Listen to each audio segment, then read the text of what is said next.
नांदेडमध्ये पालकमंत्री अतुल सावे यांच्या हस्ते ध्वजारोहण, महाराष्ट्र दिनानिमित्त ध्वजारोहण संपन्न। यावेळी अशोक चव्हाण, अजित गोपछडे यांची उपस्थिती। यानंतर इतर महत्त्वाच्या बातम्या। अमेरिकन परराष्ट्र मंत्र्यांची पाकच्या पंतप्रधानांची चर्चा। पहलगाम हल्ल्याचा पाकने निषेध करावा, हल्ल्याच्या दोषींवरती कारवाई करण्यास पाकने मदत करावी। अमेरिकेकडनं पाकच्या पंतप्रधानांना खडेबोल। अमेरिकेचा भारताला उघड पाठिंबा। अमेरिकेचे परराष्ट्र मंत्री मार्को रुबियोनी, परराष्ट्र मंत्री डॉक्टर एस जयशंकर आणि पाकिस्तानचे पंतप्रधान शहबाज शरीफ यांच्याशी स्वतंत्र चर्चा करून स्पष्ट केलं धोरण। भारतीय हल्ल्याच्या धमकीमुळे पाकिस्तानमध्ये घबराट। भारताच्या आक्रमकतेला आम्ही जोरदार प्रत्युत्तर देऊ। पाकिस्तानचे उपपंतप्रधान इशाक दार यांची पुन्हा एकदा अणु हल्ल्याची धमकी।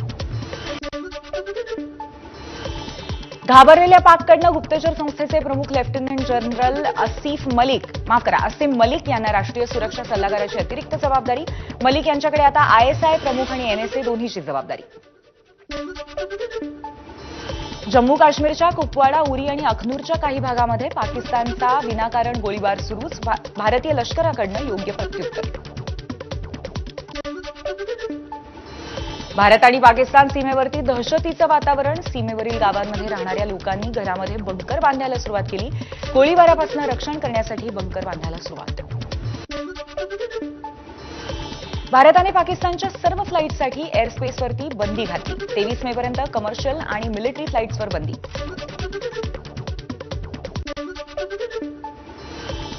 जम्मू काश्मीरमधील हॉटेल मालक, टूर आणि ट्रॅव्हल ऑपरेटर्सना प्रवाशांकडून कॅन्सलेशन चार्जेस न घेण्याची सूचना। जम्मू काश्मीर सरकारनं दिला आदेश। एनआयएचं पथक आज पुन्हा एकदा बैसरन खोऱ्यामध्ये जाणार। पहलगाम दहशतवादी हल्ल्यातील संशयितांची एनआयएकडनं कसून चौकशी। पहलगाम हल्ल्याबाबत तपास करणाऱ्या एनआयएच्या हाती महत्त्वाचे पुरावे। 22 एप्रिलला दुपारी 2:25 सुमारास पहिला गोळीबार। हल्ल्याच्या वेळी बैसरन खोऱ्यामध्ये 400 जण। एनआयए सर्वांच्या संपर्कात।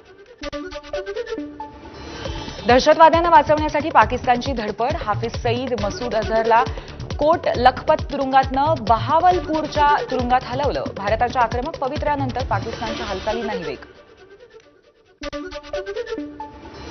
शौर्यचक्र मिळालेल्या मुदस्सिर शेख यांची आई शमीमा बेगम यांना पाकिस्तानामध्ये नेण्यासाठी त्यांच्या उरी इथल्या घरातनं नेण्यात आल्याचा दावा। सरकारने या निर्णयाचा फेरविचार केला पाहिजे, मेहबूबा मुफ्तींची मागणी।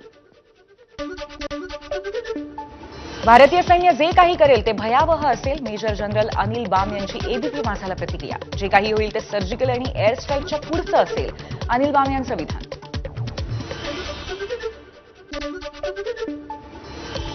पंतप्रधान नरेंद्र मोदी आज मुंबईच्या दौऱ्यावरती बीकेसीमध्ये होणाऱ्या वेव्स परिषदेचं मोदींच्या हस्ते उद्घाटन। परराष्ट्र मंत्री एस जयशंकर, केंद्रीय रेल्वे मंत्री अश्विनी वैष्णव सुद्धा उपस्थित राहणार।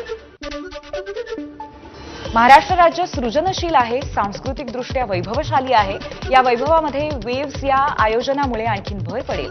महाराष्ट्राला ही संधी दिल्याबद्दल मुख्यमंत्री देवेंद्र फडणवीसांनी मानले पंतप्रधान मोदींचे आभार। जातनिहाय जनगणनेची मोदी सरकारकडनं घोषणा। स्वातंत्र्यानंतर पहिल्यांदाच देशात जातनिहाय जनगणना होणार। जातनिहाय जनगणनेची घोषणा करताना भाजपची काँग्रेसवर टीका। मोदी सरकारच्या निर्णयामुळे मागासवर्गीयांना न्याय मिळेल। मुख्यमंत्री देवेंद्र फडणवीसांची प्रतिक्रिया। काँग्रेसने जातनिहाय जनगणनेला सतत विरोध केला। फडणवीसांची टीका। जातनिहाय जनगणना हा ऐतिहासिक निर्णय। उपमुख्यमंत्री एकनाथ शिंदेंची प्रतिक्रिया। देशासाठी असे निर्णय घ्यायला धाडस लागतं, शिंदेंकडनं कौतुक। जातनिहाय जनगणनेच्या निर्णयानंतर उपमुख्यमंत्री अजित पवारांनी मानले पंतप्रधान मोदी आणि गृहमंत्री अमित शाह यांचे आभार। जातनिहाय जनगणनेचा निर्णय भविष्यामध्ये जात व्यवस्था संपुष्टात आणायला मदत करेल, अजितदादांचा विश्वास। देशासाठी सुवर्ण दिवस। जातनिहाय जनगणनेवरती मंत्री चंद्रशेखर बावनकुळेंची प्रतिक्रिया। एससी, एसटी आणि इतर जातीनिहाय अशी गणना केली जाणार, बावनकुळेंची माहिती। जातनिहाय जनगणनेची मागणी विरोधी पक्षाने लावून धरली होती। आमच्या लढ्याला यश मिळालं, या निर्णयाचं स्वागत केलं पाहिजे। यात कुठेही गोलमाल होता कामा नये, जितेंद्र आव्हाडांची प्रतिक्रिया। जातनिहाय जनगणनेची घोषणा आश्वासनांपुरती न करता तारखा जाहीर करा. बिहार निवडणुकीच्या पार्श्वभूमीवर जनगणनेची प्रक्रिया पारदर्शक करण्याची आवश्यकता. सुषमा अंधारेंची मागणी. केंद्र सरकार जातीनिहाय जनगणना करत आहे ते चांगलं, त्यामुळे दूध का दूध पाणी का पाणी होईल. मनोज जरांगेंची प्रतिक्रिया. वर्षानुवर्षांच्या लढ्याला यश. जातनिहाय जनगणनेच्या निर्णयावरती छगन भुजबळांची प्रतिक्रिया. पंतप्रधान नरेंद्र मोदींचे आभार मानले. बदलापूर अत्याचार प्रकरणामध्ये अक्षय शिंदेंचा एन्काउंटर पोलिसांना बोलणार. हायकोर्टाच्या दणक्यानंतर अखेर एसआयटी गुन्हा नोंदवणार. अमूल दूध 2 रुपयांनी वाढलं, महाग झालं. दरवाढ आजपासून सर्वत्र लागू होणार आणि ग्राहकांना महागाईचा आणखीन एक फटका बसणार. रेल्वेचं वेळापत्रक आता क्यूआर कोडद्वारे समजणार. मध्य रेल्वेकडून सीएसएमटी, दादर, लोकमान्य टिळक टर्मिनस आणि पनवेल इथून सुटणाऱ्या लांब पल्ल्याच्या रेल्वे गाड्यांच्या वेळापत्रकासाठी माहिती प्रणाली कार्यान्वित. म्हाडा कोकण मंडळातर्फे बुक माय होमद्वारे ऑनलाईन अर्ज नोंदणीला प्रारंभ. प्रथम येणाऱ्याला प्रथम प्राधान्य. पसंतीची सदनिका निवडण्याची ही संधी. मे महिन्यामध्ये देशातलं तापमान आणि त्याचबरोबर उष्णतेच्या लाटांचे दिवस सरासरीपेक्षा जास्त राहतील. राज्यामध्ये कोकण किनारपट्टी, विदर्भ आणि मराठवाड्यामध्ये मे महिना अधिक तापदायक. ठाण्यामध्ये काही भागात उद्या परवा पाणीपुरवठा बंद. टप्प्याटप्प्याने एक वेळ पाणीपुरवठा सुरू ठेवण्याचं नियोजन. हिंगोलीच्या लिंबाळा मक्ता इथे पाईपलाईन फुटली. पाण्याची मोठी नासाडी. हजारो लिटर पाणी वाया गेलं आणि तसं असलं तरी सुद्धा पालिकेचं दुर्लक्ष होत असल्याचा स्थानिकांचा आरोप. यवतमाळमध्ये जीवन प्राधिकरणाचा भोंगळ कारभार. हजारो लिटर पाण्याचा अपव्यय. हनुमाननगर परिसरामध्ये पाईपलाईन फुटली आणि रस्त्यावर पाणी. नागरिकांचा संताप. योजनेतला गैरव्यवहार ही सरकारची चूक आहे, त्याची शिक्षा आमच्या शेतकऱ्यांना का? राष्ट्रवादी शरदचंद्र पवार पक्षाच्या महिला प्रदेशाध्यक्षा रोहिणी खडसेंचा सवाल. तर 1 रुपयात पीक विमा योजना पुन्हा सुरू करा, खडसेंची मागणी. बच्चू कडूच्या नेतृत्वामध्ये कर्जमुक्ती आंदोलन शेतकरी करणार. मुख्यमंत्र्यांच्या नागपूर इथल्या निवासस्थानासमोर 1 लाख शेतकऱ्यांना घेऊन आंदोलन. 8 जूनपासून बुलढाणा जिल्ह्यातनं सुरू होणार ठिय्या आंदोलन. 2025-26च्या साखर हंगामासाठी उसाचा एफआरपी ठरला. मोदी सरकारचा मोठा निर्णय. उसाला मिळणार 3,550 एफआरपी. हिंगोलीमध्ये 1,88,000 शिधापत्रिका धारकांची केवायसी शिल्लक, तर 4,07,000 लाभार्थ्यांची केवायसी पूर्ण. मुंबईतल्या सायन कोळीवाड्यातला प्रथमेश बोराडे यूपीएससीमध्ये 926 रँक मिळवून उत्तीर्ण. आईवडिलांचे आदर्श घेऊन कष्टाचं फळ. प्रथमेशचं यश कुटुंबात आनंदाचं वातावरण निर्माण करणारं.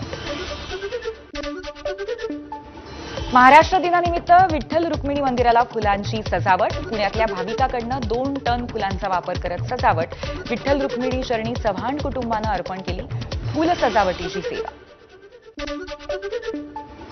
जितेंद्र आव्हाड यांच्या संकल्पनेतनं निर्माण झालेल्या ठाण्यातल्या तुळजाभवानी मंदिरामध्ये उपमुख्यमंत्री एकनाथ शिंदे यांनी जाऊन दर्शन घेतलं.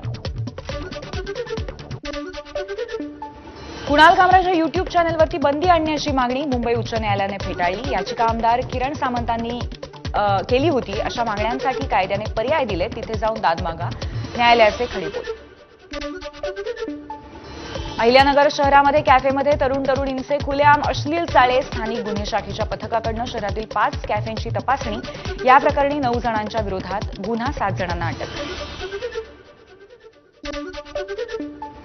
गोंदियामध्ये क्षुल्लक कारणावरून बापानेच मुलीची हत्या केली. स्वयंपाक करताना वरवंट्याने डोक्यावरती वार केला. आरोपी बापाला आमगाव पोलिसांकडून अटक. भंडाऱ्यामध्ये पिस्तूलसह 2 जिवंत कारतूसं बाळगणाऱ्या 3घांना अटक. एलसीबी पथकाची लाखनीच्या एका धाब्यावरती कारवाई. झटापटीमध्ये 1 गोळी मिसफायर आणि सुदैवाने जीवितहानी टळली. डोंबिवलीमध्ये लिव्हिनमध्ये राहणाऱ्या जोडप्यामध्ये वाद. प्रेयसीची हत्या करून प्रियकर पसार. कल्याण क्राईम ब्रांचने 20 तासामध्ये प्रियकराला बेड्या ठोकल्या. वाळव्यातल्या खोतवाडी इथे 2 तरुणांचा विहिरीत बुडून दुर्दैवी मृत्यू. केरबा धोंडीराम बागडी आणि अजय पन बागडी असं मृत पावलेल्यांचं नाव. कल्याण डीसीपी स्क्वॉड करणं इराणी लेडी डॉन फिजा इराणीला अटक 1,16,000 रुपये किमतीचे एमडी ड्रग्ज जप्त आंबिवली इराणी वस्तीतली कारवाई ड्रग तस्करीसह गंभीर गुन्हे दाखल